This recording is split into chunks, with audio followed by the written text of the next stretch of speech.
चलिए अब आपको सीधा लिए चलते हैं राजधानी भोपाल, जहां पहुंचे मुख्यमंत्री डॉक्टर मोहन यादव सभा को संबोधित कर रहे हैं। आइए सुनते हैं। चश्मे वाले ढूंढ ढूंढ के पढ़ता जा रहा है, उसके में कुछ छोड़ नहीं रहा है। और मैं जब आ रहा था तो चश्मा नहीं लगा था, तो मेरी आंख खुल नहीं रही थी, फूल पे फूल जाए जा रहे थे, तो मैं नीचे देखता जा रहा था कि तुम्हारी मर्जी है, क्योंकि बड़ी मुश्किल है। जो चश्मा अगर हो तो आंख खोल के देख लो, तो कम से कम चश्मे पे रुक जाए। अब ये फायदा है कि नुकसान है चश्मा नहीं होने का, ये आप जानो। लेकिन मुझे इस बात का आनंद है, आपका प्रेम भरा हार्दिक अभिनंदन का ये पूरा कार्यक्रम, मैं हृदय से आपका अभिनंदन करता हूं, आभार मानता हूं। सभी मित्रों का सबको नमस्कार भी करता हूं। यशस्वी प्रधानमंत्री के नेतृत्व में बदलते दौर में पूरा देश करवट ले रहा है, पूरा देश एक अलग प्रकार से अलग वातावरण में चल रहा है। और ये बात भी सही है कि लोकतंत्र के अंदर हम सब एक मामले में समान है। कभी कभी हमको ये गलतफहमी हो जाती है कि हम बड़े हो गए, आप छोटे हो गए, ना कोई बड़ा ना कोई छोटा। सरकार जब बनती तो बटन तो सब बराबरी से दबाते हैं। बटन में कौन सा अंतर है? आपको कोई छोटा दबाना पड़ता है क्या? ना आप छोटा दबाते हो ना कोई बड़ा दबाता है। हम सब मिलके जब सरकार बनाते हैं, जैसे खेल के अंदर कबड्डी के अंदर कबड्डी के खिलाड़ी बढ़ जाते हैं, कोई इधर खड़ा हो जाता है, कोई इधर खड़ा हो जाता है, और अपने अपने ढंग से अपनी प्रतिभा का प्रदर्शन करते हैं। कुल मिलाकर के उस खेल की भावना भी यही है, और लोकतंत्र की भावना भी है। सरकार के अंदर गए जमाने के हम किसी पर्टिकुलर कोई समाज के होंगे, कोई घर के होंगे, कोई बड़े राजवंश के होंगे, ऐसा कुछ नहीं, सब समान। और हमारी उस भावना के आधार पर परमात्मा ने मौका दिया है, जितना अच्छा कर सकते जरूर करें, इसमें कोई शंका नहीं। मुझे इस बात के लिए आपने धन्यवाद दिया कि कभी कभी कोई बार कई सारी चीजों का समय आता है, कुछ कारण से समय कोई कारण से लोग चाहना करना भी चाहें नहीं कर पाते। बहुत सारी एक तरह की बातें नहीं है, बहुत सारी तरह की बातें, लेकिन आज समय आया है, परमात्मा की दया से अच्छा हुआ। मेरी अपनी ओर से आप सबका वंदन अभिनंदन। आपने 2-3 बातें कही, मैं 2-3 बातों से और आगे भी बातें कहता हूं जो हमारे लिए समझ में आएगी। कुछ नहीं दिया भी है, मैं पानी वानी डाल रहे हैं, पानी डालो मत तो ऐसे ही हो जाएगा ठीक ठाक। अंदर घी तेल रखा हुआ है, आप शुद्ध माल लाए हो तो देर तक जलेगा वो। हम सब के लिए आज वल्लभ भवन के मंत्रालय के प्रांगण में आज अभिनंदन करते हुए आप सबका मैं हृदय से पुनः एक बार आभार भी मानता हूं। और कुछ चीजें जरूर है जिसके लिए मैं बार बार अपने अधिकारियों से भी बात करते हुए कहता हूं कि जो जिसके हक का पैसा है, जिसके हक का अधिकार है, उसमें 1 मिनट की देरी मत करो, तुरंत उनके हक की बात पहुंचाओ। ये अपराध है, ये ऐसा नहीं होना चाहिए, इसको क्यों टालना है? हम जब कोई अच्छा निर्णय कर रहे हैं, जनता के लिए भी कर रहे हैं, तो जनता के बीच के निर्णय करने के लिए हमारा मन अच्छा है, तो अधिकारी के लिए मन क्यों खराब होना चाहिए? अधिकारी कर्मचारी ये तो हमारे काम के अंग है, हमको उनसे काम लेने का अधिकार है, लेकिन उनके निजी अधिकारों के लिए भी उनके साथ खड़े होने के लिए हमारी तरफ तो वो देखते हैं। ये भाव हमारा बड़ा होना चाहिए, इसमें कोई संकोच नहीं। और बदलते दौर में आपने सबने देखा ही होगा कि सारे के सारे निर्णय बहुत अच्छी गति से, अच्छे तरीके से चलते जा रहे हैं। और इससे आगे बढ़कर के भी कई मामलों में ऐसा लगता है कि आपने कहा कॉलोनी बनाएंगे, आप अपनी तरफ से आ जाएंगे, जो आप कह रहे हो वैसा भी कुछ करना हो तो जरूर करेंगे। लेकिन मेरा तो मत है कि आपके सबके मकान भी घर के क्यों नहीं होना चाहिए, जल्दी से जल्दी सबको मकान दिलवाओ, क्या परेशानी है? मैं जब प्राधिकरण में था, विकास प्राधिकरण में, तो कई अधिकारी आज बड़ी बड़ी पोस्ट पे आ गए। मैंने अलग अलग वर्ग के लोगों को बुला करके मकान दिए, और जो खास करके नई उम्र के नए लोग थे उनको भी बुला के दिए। हमने कहा देखो भाई, अभी तुम्हारी तनख्वाह है, तुम्हारा परिवार की नीचे की जवाबदारी नहीं है, अभी समय पे निर्णय कर लो, बाद में 10-20 साल बाद आपको इसकी कीमत भी ज्यादा लगेगी, घर में खर्चे भी बढ़ जाएंगे, पता ही नहीं चलता है। तो ये हमारे लिए, और मैंने उसमें कोई नया काम नहीं कर रहा था, मैं प्राधिकरण का अध्यक्ष था।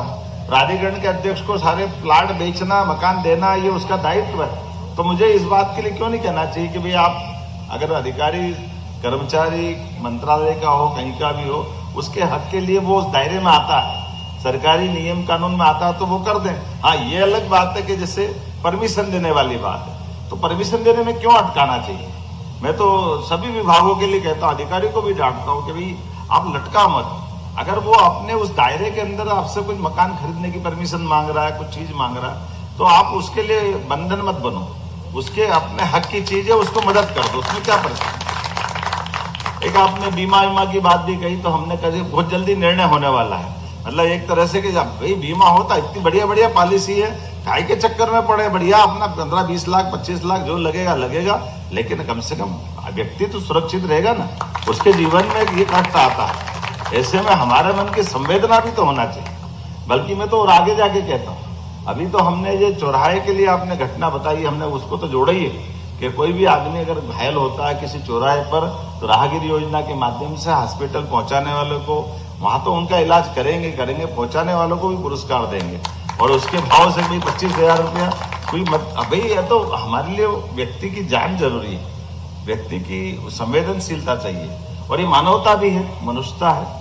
लेकिन मैं तो और आगे कहता हूँ, भगवान करे काम नहीं पड़े, लेकिन काम पड़ जाए तो अभी जैसे आपने देखा कुछ समय पहले एम्स के डॉक्टर भोपाल के थे, उनको हार्ट ट्रांसप्लांट कराना था, और हार्ट ट्रांसप्लांट कराने की मुझे रास्ते में एयरपोर्ट पे बताया कि वो बहुत अच्छे डॉक्टर है, उनके हार्ट का ट्रांसप्लांट कराना और मद्रास पहुंचाना पड़ेगा।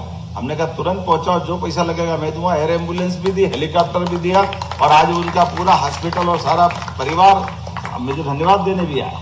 ये ऐसी चीजें, इसी तरह से एयर एम्बुलेंस प्लेन से, एयर एम्बुलेंस हेलीकॉप्टर से, आपके भी ध्यान में कोई आता, कोई गंभीर बीमार है, कोई तुरंत कहीं पहुंचाना है, जो पैसा लगेगा सरकार देगी, कोई तकलीफ नहीं। अधिकारी कर्मचारी की भी जरूरत पड़ेगी, हम उसके लिए भी देने के लिए तैयार हैं।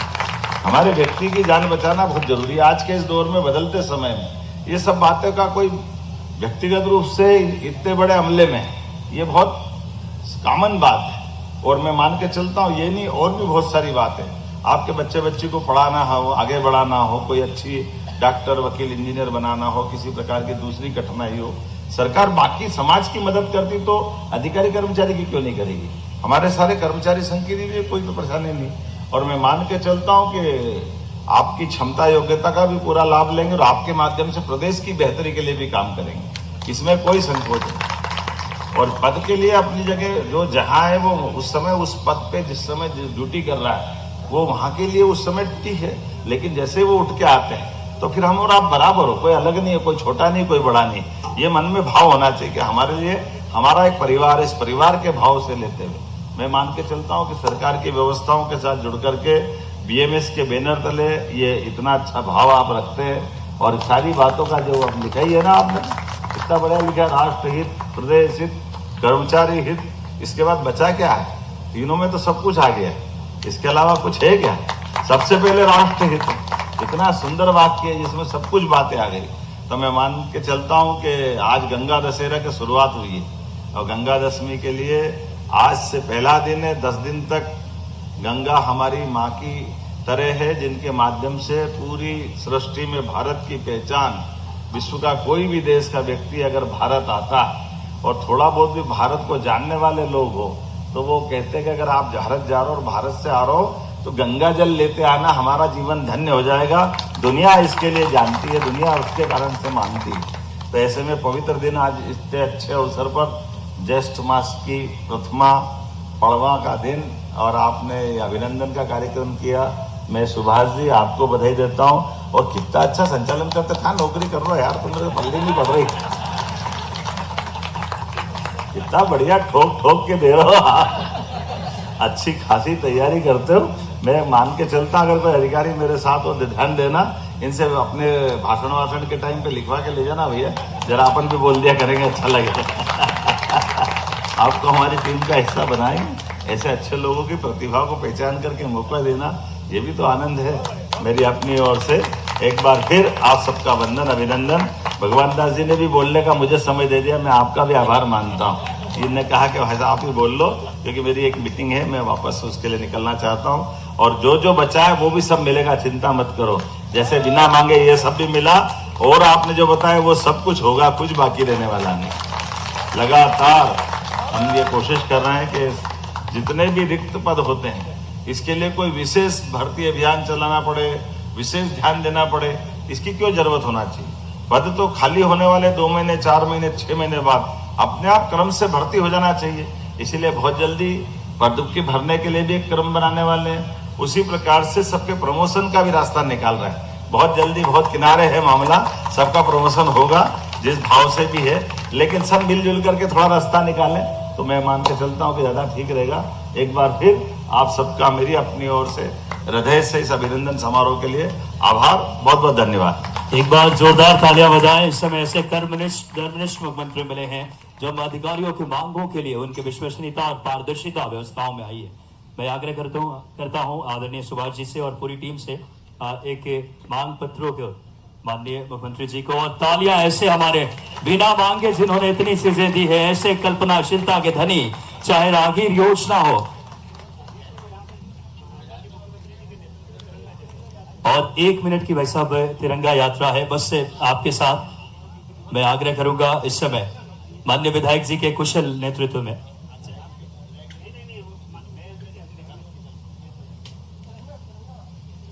तस्वीरें राजधानी भोपाल की, जहां आभार कार्यक्रम को सीएम डॉक्टर मोहन यादव संबोधित कर रहे थे। राजधानी भोपाल की आप तस्वीरें देख रहे थे। आगे बढ़ते